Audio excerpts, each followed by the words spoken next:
I got invited by Marlon to meet some of you and speak a bit in Zurich a few years back, and I've been chatting with some of you online, and one of you even visited me in Santa Monica, so I feel a strong bond. And then I think just with my last name, I feel a bond. My family is from Trier, and I sadly have ignored my German heritage all too much, so I speak almost no German. My wife, though, will be eager to get over and be with you all at some point because she could practice her German, which would give her great joy and satisfaction. So, in any case, thanks for inviting me in, and it's been fun to think with you about kind of church in your setting and what it could be, and faith in your setting, and what's new and what's fresh, and what things do all of you hope to see happen with friendship with one another and in Germany in general. And it's been fun to throw a few thoughts into that and learn back what you were thinking. And I'm hopeful that today, and I guess tomorrow, in brief presentations, I can at least throw a few ideas into the mix that have been helpful to me. Let me start by talking a bit about my experience as I found faith in the first place, and maybe draw an analogy to possibilities for you all. So, experiencing Jesus for the first time in my early 20s, I had all sorts of surprises for me as I tried to figure out just what I had gotten myself into. So early on, I had an encouraging story. A friend told me about a Christian pop singer of the day who was sort of an odd guy. He was very faith-filled, he was super popular, but when he would tour, he would do odd things. He didn't sell his music, for instance. Now, that probably is not surprising. Almost nobody can sell their music. But then it was sort of strange, given that he was really popular. He would have people like Bob Dylan on his records and Stevie Wonder, in that era. Big deal. And yet his records you could get for free if you just sent for them, if you wanted them for free, or if you were willing to pay, you could pay. When he toured, evidently, he would put a sign on his house saying, "I'm a musician, I'm on tour, however, if you need something, come in and take it. If you steal from me, you're stealing from God." But who does that? And I heard about a friend who'd gone to a concert of his, and he knew he had to get there early because it was going to be thousands of people there, and it had the same financial deal where if you didn't want to pay, you didn't have to. If you wanted to, you could. And so he showed up an hour early, and there were already more than 1,000 people who could not get in. And the musician himself suddenly shows up on the steps and says, "Hi, everybody. I see that you're here. I'll come back in 2.5 hours, and I'll do another show for you. Don't worry about it." So I thought, wow, maybe I've gotten into this Christian deal, and it's kind of cool. People take interesting risks. I think what I had thought was going to be the story of the Christian thing I had gotten myself into was that following Jesus would turn out to be about a few behavioral choices, like not sleeping with one's girlfriend before you got married, or about some minor opinions about the world, maybe about politics. And then once I'd done that, I would kind of live this moral life and have a few spiritual practices. And actually, I'm doing this from my home, so people may be walking in and out. And then I would die and go to heaven. And that sounded kind of dull. On the other hand, it appeared that there actually was a God, so if that's what faith was, I guess that's what I was going to do. But hearing about this singer and reading the Bible, for good or ill, gave me a bit of a different picture. So my problem was, as I read the Bible, I wasn't sure it was a better picture. It certainly destabilized me. The key insight for me, again for good or ill, came as I read the 6th book of the New Testament, this difficult book of theology, Paul's letter to the Romans. And I want to take a brief look at what he talks about there. So as hard as it was to follow, and it was very hard to follow, it did seem clear to me that in chapter 4, Paul answered my question by giving me a picture of what faith in this God was supposed to look like, and what real-world applications it might have for me. And the picture he gave me was, he said, if you want to know what faith is, look at this one character in the Bible named Abraham. We're told that Abraham is the picture of the life, which is why he gets called the father of faith. If we want to know what we should be doing with our lives or how we should regard our lives at all, we're supposed to look at Abraham. And the key to Abraham was that he, quote, believed God, and it was called righteousness because he believed God in a certain way. So, as some nobody, I'd never read the Bible, I immediately trekked back and decided to read about who Abraham was. And I read the book of Genesis where his story comes up, and I discovered it had some intriguing beats. So, one of those intriguing beats, excuse me for a second here as I fiddle with things, I'm going to put things on your screen. One of those intriguing beats was that the story of Abraham followed an intriguing story, sort of this mythological story about this thing called the Tower of Babel.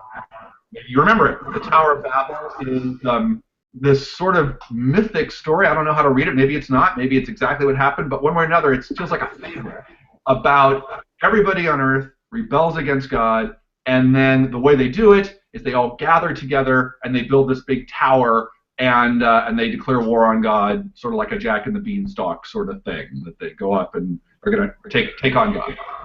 And God scatters them. God says, I'm not going to let that happen, and he seems to have no particularly difficult time fending off what they've done.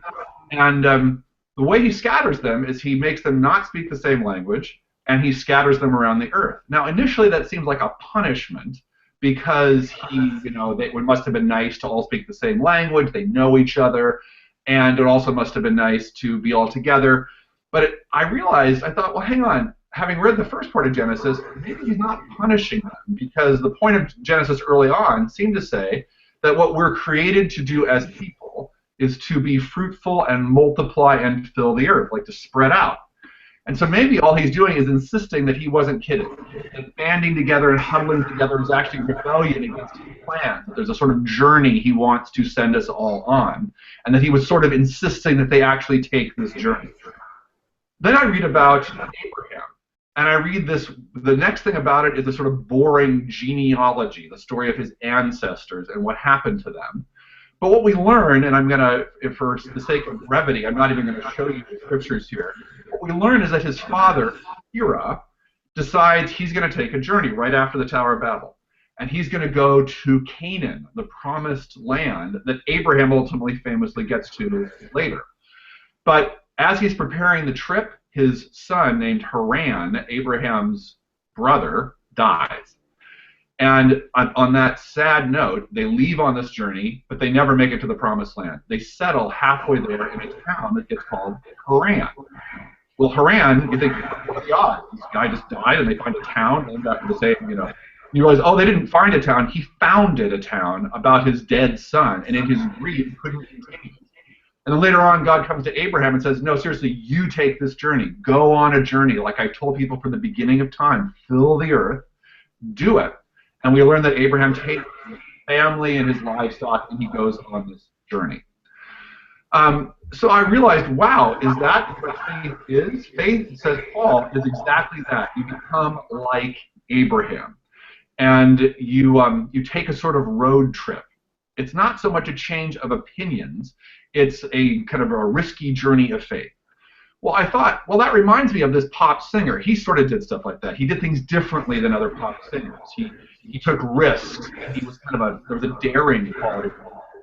As I looked more at the Bible and read about some heroes of faith from olden times, people like St. Francis, who we'll talk more about tomorrow, who left his life of privilege because he thought God was calling him to be a joyful beggar, a choice which ended up turning medieval Europe upside down for God. That seems sort of Abraham-like to me. When we think about Francis, we don't think about the strong beliefs and convictions he had.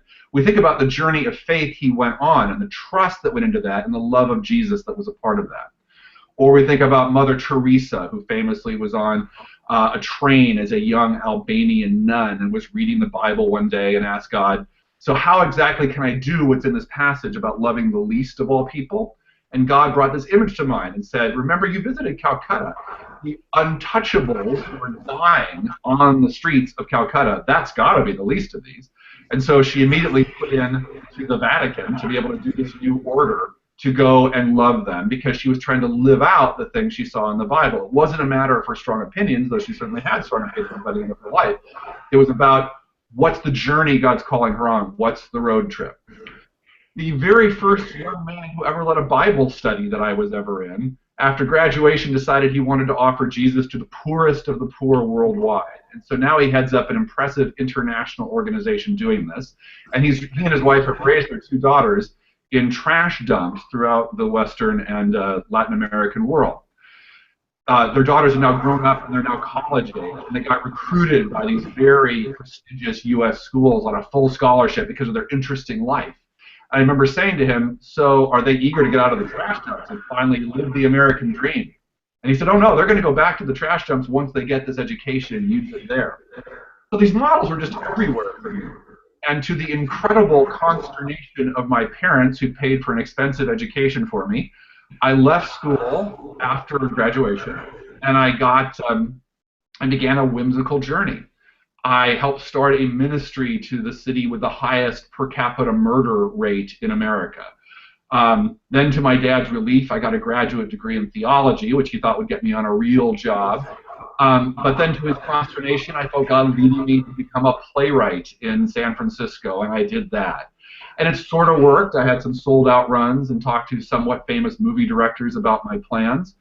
And but that came to an end as an old friend of mine and one of my wife invited us to move 3,000 miles and start a church in a very non-church-going place, Cambridge, Massachusetts, about 2% church-going, one of the lowest church-going rates in the Western world.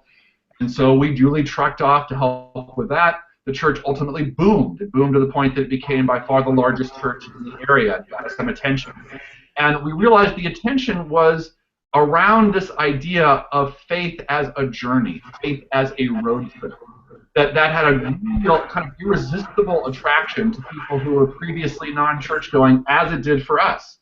And so I began thinking more, why does that message, that faith is not about strongly held beliefs nearly so much as it is about, like Abraham, hearing the voice of God, doing what God says, and seeing what adventure that leads you into. And I thought about this myth that C.S. Lewis and J.R.R. Tolkien talked about, which I'll give you a brief overview of and then make a few brief comments, and then we'll be done with this brief presentation. But Lewis and Tolkien, you'll recall Lewis wrote the Chronicles of Narnia and Tolkien wrote the Lord of the Rings. They were friends, and they were scholars, and their friendship was bonding over their mutual love of ancient myths. And they talked about 2 myths that they believed were in all cultures in history, from the most primitive tribal cultures to the most sophisticated cultures. All of the cultures, whatever the religious tradition, tended to tell 2 myths. One was a harvest myth about a god who would die in winter and be resurrected in spring, bringing a harvest. That myth actually kept C.S. Lewis from following Jesus. He was an atheist when they met. And he said to Tolkien, well, Jesus is obviously just another example of the harvest myth. You know, the god who dies bearing a crop. And Tolkien said, but does Jesus feel like that? Maybe the harvest myth was put by God into all human societies to prepare every human culture for the coming of Jesus, what Tolkien called myth become fact. And Lewis thought that was so profound, he converted that night. The second myth was one they called the hero's journey. That's the one that ties into this Abraham thing to me. It's a story in every culture of a reluctant hero, a small hero. So Tolkien wrote a hero's journey myth in The Lord of the Rings. He wrote it intentionally because he thought there was no great hero's journey story in English. But he knew it was in the culture. And so he wrote it. Years later, George Lucas modeled Star Wars after it, and now almost every Hollywood blockbuster has elements of it since Star Wars. But Tolkien was the one who brought it back. And he talks about a small hero in a backwater place, which he calls the ordinary world, a tiny little world that's dire, where there's this small hobbit. But what the small hero doesn't know is that there is a worldwide battle raging, a universe-wide battle raging around him. And he is the one true hero who's going to save the day. He gets told that by a herald who comes in and says, you're the one true hero, leave the small ordinary world and go into this special world which you don't even know existed, and will feel strange, it has elves, and you save the day. The hero says, I can't do it, I'm nobody, you should go, you are much stronger. And the herald says, no, it has to be you.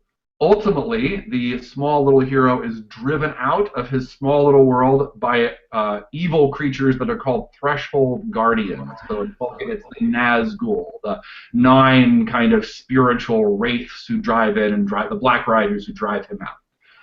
And he's forced into this journey. He takes it. He has a fellowship usually around him, a small group of friends, and they go out onto this journey where they discover surprising allies and surprising enemies.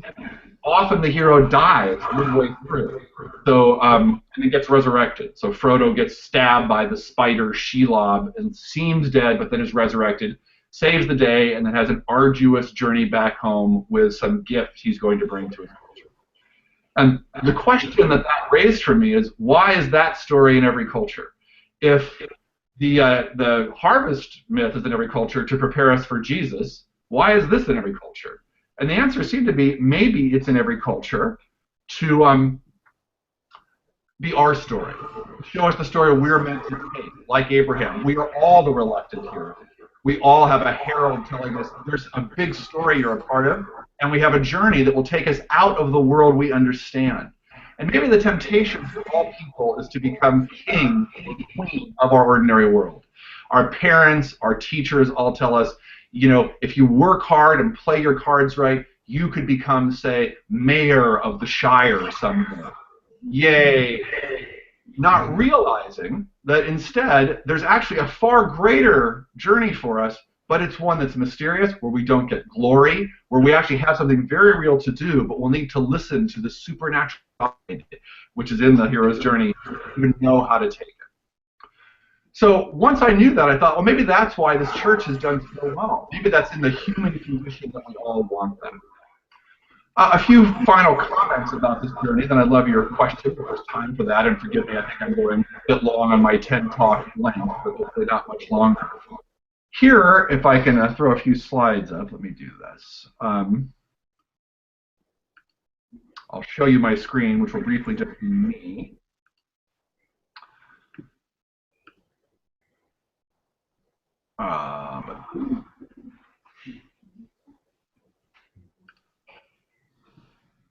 Forgive me here.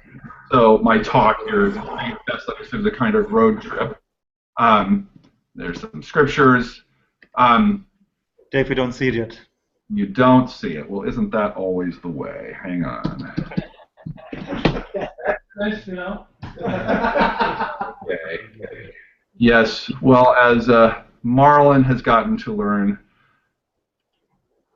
Do you want me to share the slides? I have the slides here as well. I can share them from here. Let's see. Select a window to show in this video call, desktop or Google Plus Hangouts. I think it's probably desktop. There we go. Start screen share. Hey, do you see me? Yes. You seeing something? Okay. Good. Hey. So there we go. Is faith best understood as a kind of road trip is the title here of this talk. There's Genesis scriptures I didn't do. So what can be hard about seeing faith as a kind of road trip, a hero's journey? It obviously can feel destabilizing and at times sort of scary, right? Because now you're Frodo, you're out on this journey. My wife and I didn't just move across the country to start a church. I didn't just do these play things or move to a place with the highest murder rate in the country. A year ago, or 2 years ago now, my wife said, I wonder if this church, which we took this hero's journey to start, has become our ordinary world. It was the special world, this strange place, but now we're kind of king. And so I wonder if God would have a new special world for us to go on. And so, in a way I may tell you about tomorrow, we moved across the country, leaving behind a salary that would have paid my salary for the rest of my life. We have 5 kids at home to do a larger journey. Well, that can feel destabilizing and at times scary. Both my wife and I and our kids have all had to go through loss and fear that it's not going to work out and question that we've made a huge mistake. Road trips kind of do that. The hero's journey has that risk. On the other hand, what can feel great about seeing faith as a road trip is it can help many people feel uniquely alive. Suddenly, your life is not about believing the right thing. It's about seeing if there's a living God who will walk you through every step of your life. That's pretty invigorating. It can help many people stay in shockingly good contact with God. As a pastor, one thing I got encouraged to preach about all the time was prayer. Because people would say, I prayed, that thing you taught me last year was great. However, it's all gotten kind of stale. What else do you have for me? What I found is that when people engage in whatever the road trip, the hero's journey that God has for them, nobody has to teach them to pray because they're scared out of their mind. And so what they're saying is, oh God, help me. How is this going to work? And they learn because they have to connect with God or their life will come crashing around their ears. And that's got some upside. And finally, rather than separating us from other people, it tends to build bridges. I have a theory. My theory is, what if we are all made to take this road trip, this hero's journey, and that we have like a combative energy to go out into this new world? But what if we don't go? What if we decide instead we'd rather live in the Tower of Babel? And we all want to huddle with our friends because it feels safe, we're known, and we know people, we speak the same language, and we're not going. Well, at that point, I think what happens is all that energy becomes fighting energy over and against everyone who doesn't live in the Tower of Babel. And that even as Christians, we start looking for villains. We start fighting the secular world, and we're going to crusade against how awful all those people are. And we become the problem. We become the people putting up huge barriers. We become people who are unpleasant. But if we go on this journey, we lose all that fighting energy because we apply it all to the journey of faith itself. We realize if we're fighting anyone, it's the devil. It's not other people, and that tends to build bridges. Few final comments. How can you prepare for God's road trip for you? Let's say you buy into it. I think you can tell God you're willing to take it. And in fact, if that's what happened to Grace and me 2 years ago, is we were in a conversation about frustrations I had pastoring our church, and Grace said, well, maybe you're not called to pastor the church. That was a new thought, and it seemed crazy. It seemed just absolutely crazy. She said, maybe we are called to go into a new special world. And if we do that, oh, God, help us. And I said to her in that first conversation, do you really want to have this conversation? Because if we have it, it can develop its own momentum just by us talking about it, and it will have huge impact for our family and friends. And Grace said, so you're going to say to God, even if you're doing this, I'm not willing. Is that what you're saying, Dave? But I thought, well, you put it that way, that sounds bad.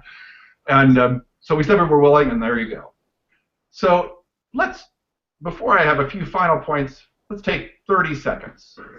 Right now, why don't you say, God, I've heard what Dave said in his little brief presentation. Is there anything you'd like to say to me? Is there anything you've been nudging me to consider? And I will also say before we do this, it's not that the hero's journey means you have to move physically somewhere else. I've known people where their hero's journey, they should talk to someone at work they've been meaning to talk to. It feels risky, but they wonder what that person's going to say. Or where what the real nudge of God is you should meet that neighbor of yours and get to know them in a fresh way. And I think I'm going to do something neat. So it can be very small, or it can be obviously moving across thousands of miles. It can be anything on that way. But what it feels like, how we know it's the hero's journey, is it feels like we have to be nudged out of a comfort zone into something that feels destabilizing, and yet we think it's God. So take 30 seconds. Say, God, do you have something like that you've been nudging me about? If so, what might it be? Why don't you just ask God? 1, 2, 3, go.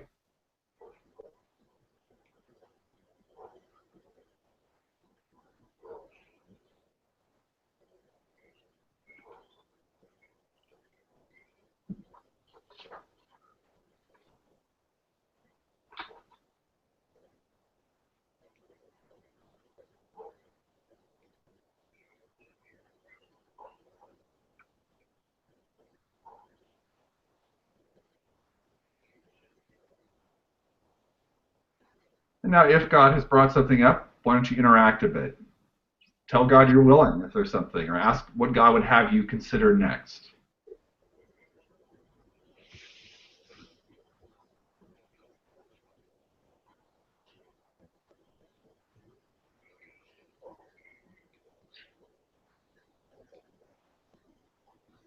Okay, a brief amen. I'll make a few more points, and then we'll be done. Second, I'd encourage you to follow your leads. As God brings things to mind, pursue them. And so what Grace and I did when we realized maybe God's calling us into a new special world, that seemed so crazy, and yet right away, Grace, I bet I know where it would be. I bet it would be in Santa Monica, California, 3,000 miles away. There were a bunch of reasons why she thought that. Some of those involved other people. And so in the next few days, I got on the phone and I called people and said, this crazy idea has come up. Do you have any input? Would you pray with me about this? We talked to several dozen people. We traveled to talk to people about, is this God? Just to see, do other people have part of this story? So follow your lead. Are there other people you should be talking to? I would bring to mind your heroes of faith. So think just for a second, who do you really respect as someone who follows Jesus? Either that you've seen in your own life or in history. So I brought up St. Francis or Mother Teresa.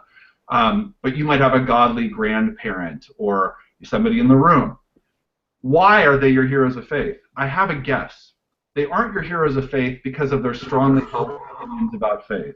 They're your heroes of faith because they were on a journey, and that because of the risks they took, the faith they showed, the closeness to God they had on that journey. That's why. So pay attention to your heroes because they're going to be I won't have time to get into this much. The idea of praying for your six is praying for 6 people around you that best as you can figure out are not experiencing much from Jesus. And just pray anything for them. Pray that they'd experience Jesus. Pray for their actual needs in your own time. Just pray. Pray for them whenever you pray for family members. What I found is if you do that, God has a journey for you. Because the second you look outside of the huddle of people we tend to pray for, God opens up new adventures. And finally, pray about whatever God's telling you with your godly friends. That they could become your fellowship. The people actually help you walk into it. All right. I am now done. Let me actually get back to my screen.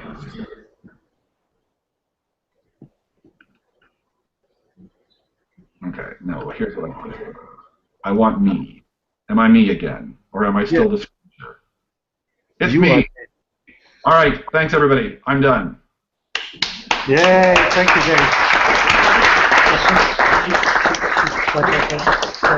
James.